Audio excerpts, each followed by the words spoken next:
हरि आराध्या शरण जी। श्री राधा वल्लभ गुरुदेव। श्री हरिवंश महाराज जी। गुरुदेव भगवान, बहुत हिम्मत करके प्रश्न कर रहा हूँ महाराज जी। पूछना चाहते हैं कि आपके निकुंज गमन लीला के बाद भी जैसे अभी आपके प्रकट रूप का लाभ सभी को मिल रहा है, वो जगत में चारों ओर एक भागवतिक परमाणु का वातावरण बना है, ठीक ऐसा ही लाभ वर्तमान पीढ़ी को, आने वाली पीढ़ी? नहीं, भगवान किसी दूसरे को तैयार कर दे बात अलग है।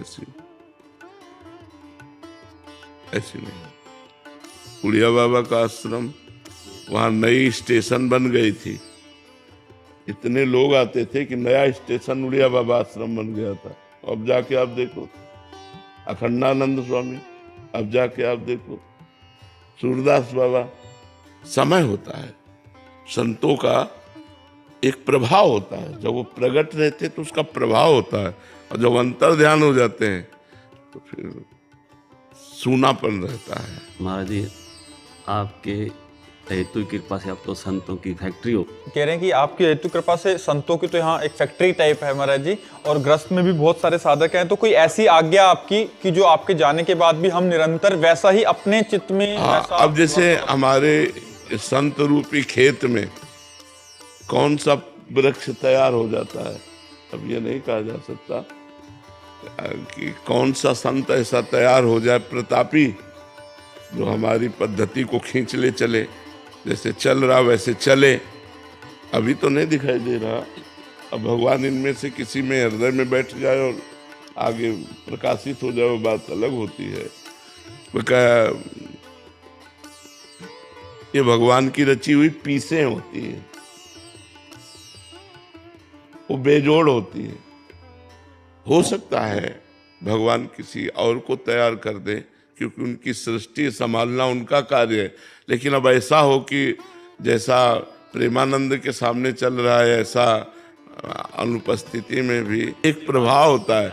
वही बात कह रहा हूँ, वो हम अपने हृदय से जानते हैं। अपने गुरुदेव के लिए जैसा है वो हृदय से जानते हैं। काटने को दौड़ेगा, कुछ अच्छा नहीं लगेगा। पास है ना तो देखे ना देखे है तो एक मतलब हृदय में तसल्ली तो है। जब हफ्ते में गए, आंख में से आंख मिलाई, दर्शन किए, एक हृदय में, और ना भी के तो है हमारे दिमाग में है, वहाँ है। और ये हो गया कि अंतर ध्यान हो गए, तब तो एक मतलब असमर्थ हो गए, असहाय हो गए।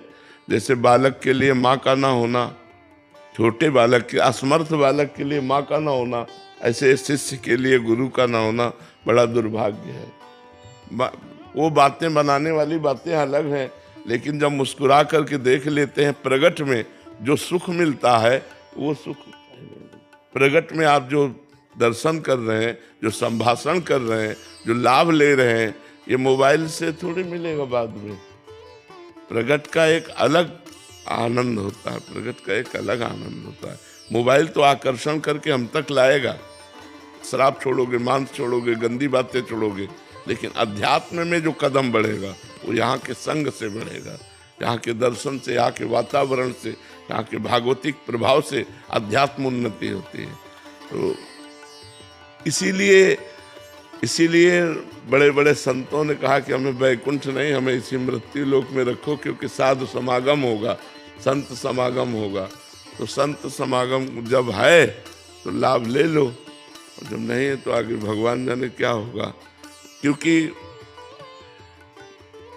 प्रायः अब माइंड में रुपया रह गया है, प्रतिष्ठा रह गई, यश कीर्ति रह गई है, भगवान बहुत कम रह गए हैं। जब लक्ष्य होता है श्री भगवान तो वो मंगल करता है। जिसके दिमाग में श्री भगवान होते हैं उससे मंगल होता है। जिसके, अब जैसे हम वेश तो रखें, अब हमारा उद्देश्य रुपया हो, हमारा उद्देश्य मठ मंदिर हो, हमारा उद्देश्य लोक व्यवहार संसारिकता हो, वो फिर केवल प्रवचन होंगे, उनका रंग नहीं आएगा।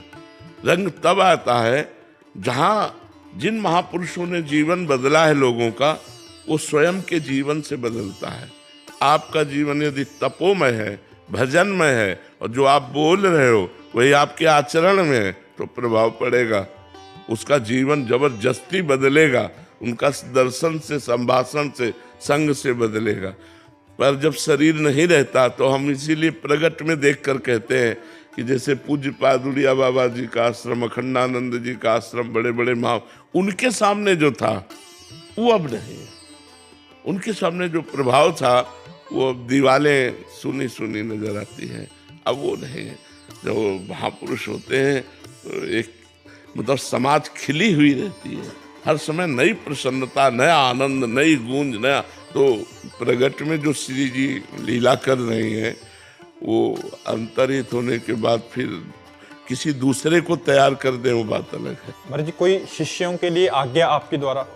नाम बाणी, नाम बाणी जहाँ श्याम श्यामा तहाँ, नाम बाणी सुनत श्याम श्यामा सुबस, नाम बाणी निकट श्याम श्यामा प्रगट। जो गुरु मंत्र है, जो गुरु नाम है और जो गुरु आचरण है, आपको दिए गए आप ऐसे चलो, आप ऐसे चलो, उन्हीं पर चलता रहे तो उसको दिमाग में बना रहेगा, मेरे गुरुदेव मेरे पास है।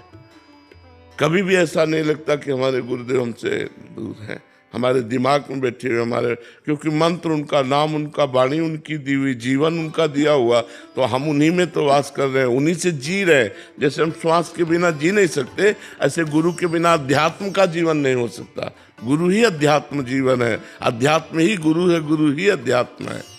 महाराज जी, जैसे आप कह रहे हैं कि बगीचा लगा है पूरा, तो आपके द्वारा इतना बड़ा विशाल लाखों लोग इस मार्ग पे चलने लग गए हैं। महाराज जी, हमें याद है कि जैसे बगीचा बाहर वाला लगा था, इतनी जो लता थी आपने सींच के आज एक स्वरूप धारण कर लिया।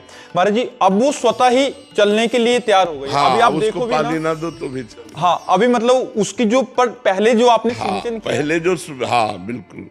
तो जो प्रारंभिक साधना होती है उसमें विशेष सानिध्य की जरूरत होती है, और जब साधक का अभ्यास हो जाता है तो फिर वो चल जाता है।